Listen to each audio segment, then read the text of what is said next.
iar eu dau la feeder. Deci bună ziua sau bună seara, că se apropie seara, e ora 5:30. Suntem pe Balta, Lunca Mihăilești, la o partidă de 24 de ore. Sperăm să luăm 2-3 ciortani, cam atât pe moment. La feeder mai avem una aici tot pe wafter, este și aceasta, numai că am aruncat undeva aproape aici. Dăm la crap sau caras, ce vrea să fie. E o baltă foarte grea. Am mai fost acum 3 zile și nici măcar o trăsătură n-am avut. Dar dacă tot am avut concediu săptămâna aceasta, am să mai fac o partidă de 24 de ore. Atunci a fost de 12 ore. După cum am spus, e o baltă grea. Majoritatea pescuiesc plantat, cu bărcuțe. Și așa se prinde foarte greu pește.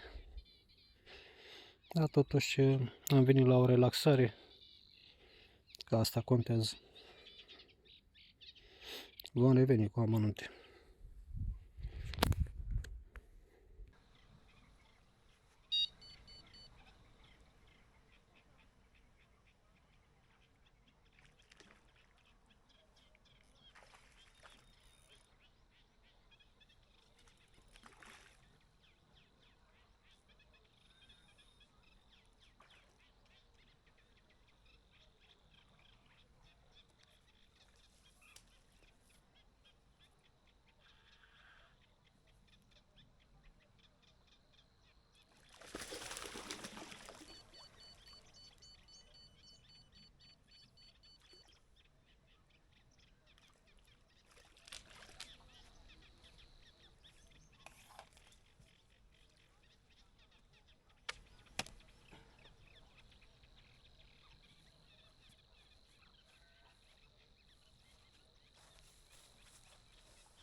Bună dimineața!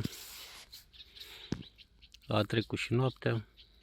Hai să povestim despre ce s-a întâmplat.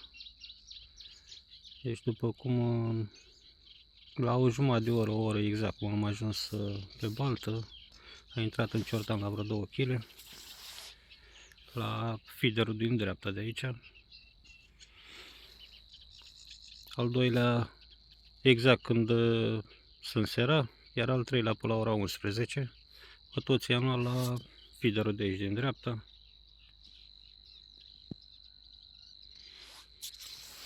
Arunc undeva la 50 de metri.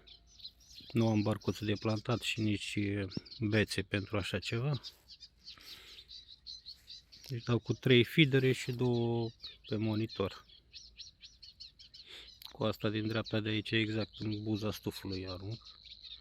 Am avut un ratiu pe la ora 12. Era să smulgă din suport. S-a băgat în stuf, pe urmă s-a încurcat cu cea din stânga și a scăpat. Cred că era mai mărișor un pic ăsta. Ce să vă mai spun? Deci, la feederul care i-am luat pe cei 3 ciortani, am ac de 14, cel mai mic din toate. Probabil ăsta e și motivul pentru care a intrat doar pe ea. Și vreau să spun că din câte pop-up-uri am aici, ăsta e singurul care a fost pe acel lansete care a luat ciortanii. Deci la toate, pe toți am încercat, pe celelalte lansete, nimic, nici măcar o trăsătură n-am avut. Nu știu ce are special wafterul ăsta. Am prins și anul trecut la el, că mai am doar câțiva aici. Nu știu dacă mai găsesc. O să zic că mai am și așa, tot de usturoi. Am încercat și cu ăsta și tot nimic. Deci este ora 6:30. O să stăm până la vreo 2-3, probabil. Vedem dacă mai intră ceva. Pot să zic că față de ultima partidă, când am venit la 12 ore și n-am avut nici măcar o trăsătură, e decent. Am un ciortan la vreo 2 kg și 2 până în 2 kg mai mici, mai micuți un pic. Vedem dacă luăm ceva mai mare, eliberând din cei 3. Sperăm să fie mai bine. O să revenim cu update-uri dacă reușesc să prind ceva pe cameră.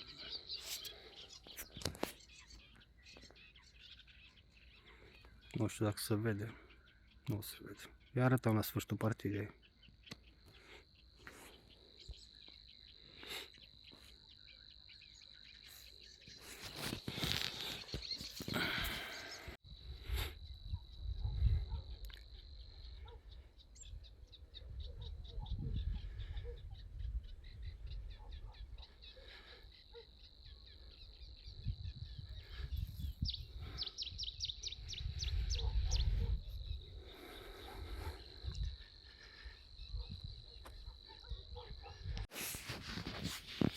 Haideți să revenim cu un update. Este deja ora 7:30. În dimineața asta nici măcar o trăsătură. Vreau să vă prezint și nada cu care dau la feeder și pe monitoare. Deci, în felul următor. Aici am nadă pe care o presez mai mult pe metod și este jumate făcută acasă, porumb grâu, floarea soarelui, nu, n-am pus floarea soarelui, și pâine, băgate toate până moară, și cealaltă jumătate este ceva de la CB, făină de pește, și aici ceva cu cânepă și miere, și am pus pelete de 4 și de 2 mm pe care o presez mai tare pe monitor și pe metoduri, având în vedere că le schimb la 30-40 minute. Iar capac cu ceva nadă fumigenă de la Senzor și nadă de Novac amestecată ca să fac un nor în apă. Și cam așa pescuiesc. După cum am spus, probabil vă întrebați de ce am pus senzori pe feeder. Aseară am dat fără senzori, dar normal, cum se de la feeder, dar fiind noapte le-am pus pe feeder și le-am lăsat așa dimineața asta.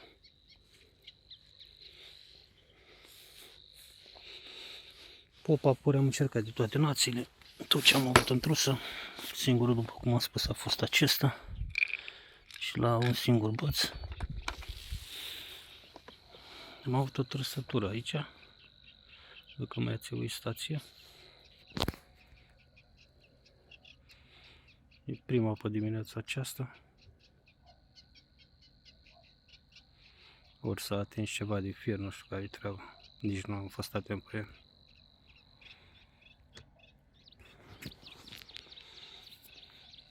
Deci este o baltă grea, în special majoritatea vin cu bărcuțe.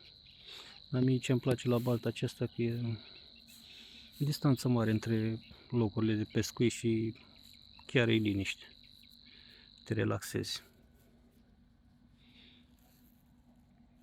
E mai greu cu peștele, să prinzi pește mare la aruncat la 50-60 de metri, dar ciortan între 1-2 kg, 2 kg și ceva am mai prins. Chiar nu mă așteptam să iau 3 ciortane seara. Sunt mulțumit. având în vedere că ultima partidă aici a fost acum 3 zile și n-am avut nici măcar o trăsătură. Atunci a fost o partidă de 12 ore în care am plecat pe la ora 4. Mi se pare că dimineața nu mănâncă, nu se hrănește. Probabil că după amiază, când începe să încălzească apa, spre seară, exact cum i-am luat pe ea seară. Suntem pe penultimul loc. Mai este un loc aici în stânga la baracă și ceraselul în dreapta. Nu-mi place să stau pe partea cu pontoanele, nu știu. Sunt mai apropiate locuri, îmi place să stau mai stingher așa. Să vin special să mă relaxez. Cam atât pentru moment. O să revenim dacă avem ceva activitate. Tot mai sper să intre ceva. Oricum, pe această baltă am voie să rețin doar 3 crapi. Fiind ei ciortani, asta e. Dacă mai prindem unul, sperăm să fie mai mare, să eliberăm din cei prinși. Dacă nu, ne mulțumim cu ce avem. Hai să vă spun și despre baltă. La 24 de ore este 150 de lei în care poți să reții 3 crapi, spun ei între 25 kg. Cei peste 5 trebuie eliberați și să oferă o partidă de 12 ore gratuită.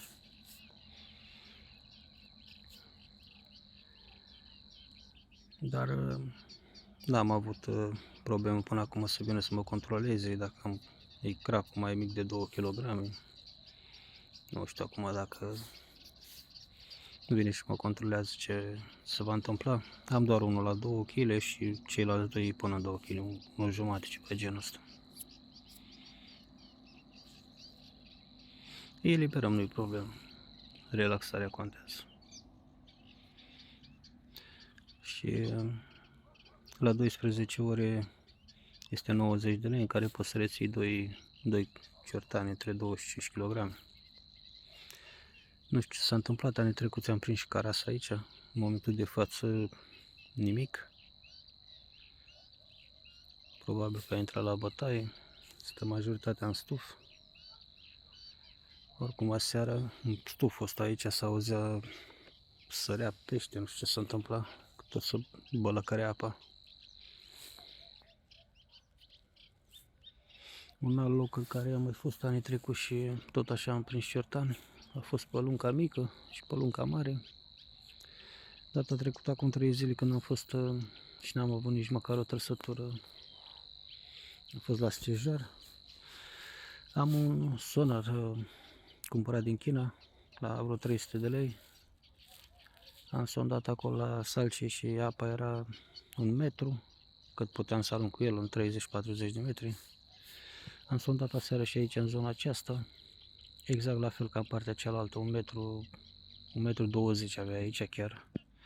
Nu știu acum la 50 de metri unde arunc cu feederele, dacă e mai mare sau tot așa. În schimb am văzut că exact în buza stufului aici este dintr-un metru, scade dintr-o dată la 1,20 m, diferență de 20 de centimetri pe, nu știu să zic, distanță de, dar e foarte mic canalul, de 20-30 de centimetri, așa mi-a arătat pe sonar, ca un șanț așa, exact pe buza stufului. Și mai e agățătură, n-am avut probleme cu agățătura, dar când mulinei se aduce lansetele la mal, să mai agață, cred că mai este bucăți de stuf pe substrat, să mai agață acul de ele, că mai e în câte ceva. Ce pot să vă mai spun de baltă? Cam atât. Revenim dacă avem ceva activitate. Sperăm să mai intre ceva. Exact acolo pe mijloc văd că a sărit un pește. Nu știu ce au făcut cei care au bărcuțe. Am văzut că cei din dreapta și bănuiesc că și aici la baracă tot așa l-a plantat. Nu știu dacă le intră ceva mai mare. Oricum capturile capitale nu poți să le prinzi aici la mal. Și având în vedere și ce bețe am eu, nu știu dacă reușesc să-i scot. Revenim.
Revenim cu un update. Este ora 9:30. Se pare că în dimineața asta n-am avut nici măcar o trăsătură. N-am auzit deloc senzori. Și chiar dacă le-am schimbat la 40-45 de minute, slabă activitate, nici măcar o trăsătură. Ce pot să spun?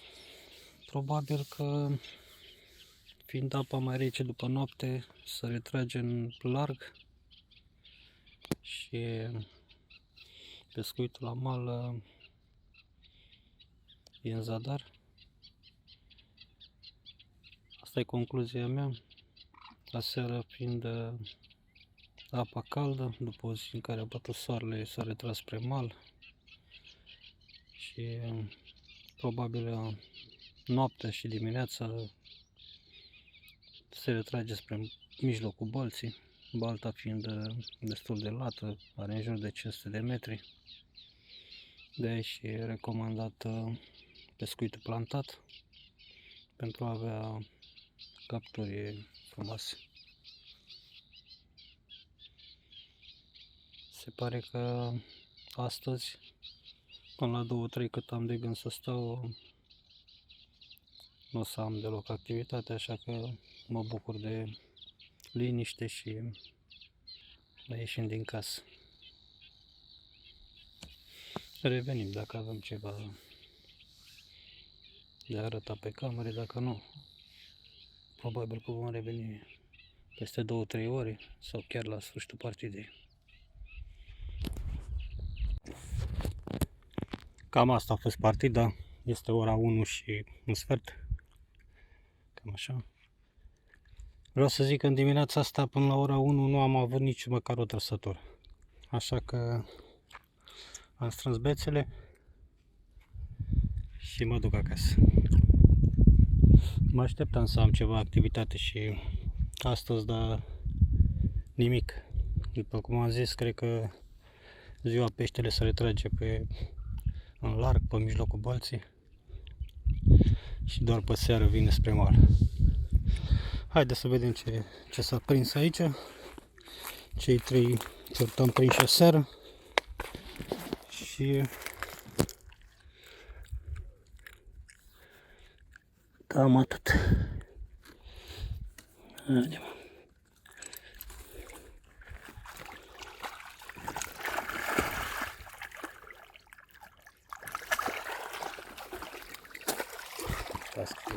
mă duc cu ea acum.